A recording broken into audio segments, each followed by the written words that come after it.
Track 5, Unit 5, Listening Part 1, Multiple Choice, Extract 1. You hear two workmates talking about their older sisters. To be honest, because of the age gap, we were never that close when we were kids. She was 7 when I was born, and they say that, older children are sometimes resentful when their little siblings suddenly arrive. I don't know whether that was true or not in our case. I think it was more that she had her own things to do and I had mine. We were at different stages, so we didn't actually have much in common. But it's worked out really well now that she's just down the road because I can drop in whenever I like. And, well, it's just family, isn't it? It's different to being with your friends. We never go out and do anything. Just chat. Yeah, I know what you mean. I'd love to see my sister more often, really. When we were little, she was always telling me what to do, and I always did it. Well, until I was about 13 anyway. Then it started to get on my nerves, and I told her so. We went our separate ways then for a few years, but now we're older, she just cracks me up like no one else I know. We giggle for hours when we do see each other, and she's a great aunt to my kids as well. Extract 2.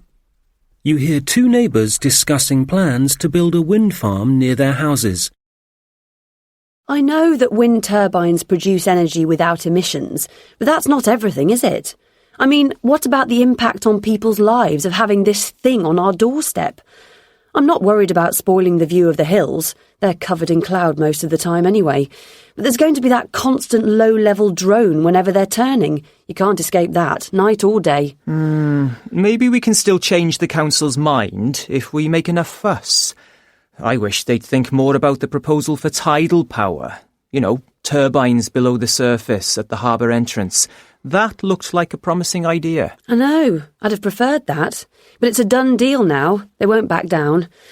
Still, at least the wind farm's all being assembled off-site, so we won't face weeks of hassle while it's being put up. Extract 3. You hear an older man and a younger woman discussing changing attitudes to manners. When I was a child, there was much more emphasis on good manners and polite behaviour than there is today. There were all sorts of rules about what you should and shouldn't do at the table.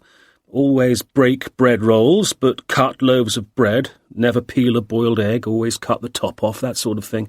I know most of it was perfectly silly, and the deference towards ladies, standing up for them on buses and so on, that's not really relevant today. Other things, though, still are important. We were always taught to show our appreciation when someone did something for us. But I send my grandchildren presents and then nothing. I never hear back from them. Yeah, that's no good. But I do still see young people standing patiently in line, for concerts or the cinema, which is nice. So much more civilised than everybody pushing in. Well, we do it here, but it's not like that everywhere in the world. No, you're right. I'm amazed sometimes when I go abroad on holiday.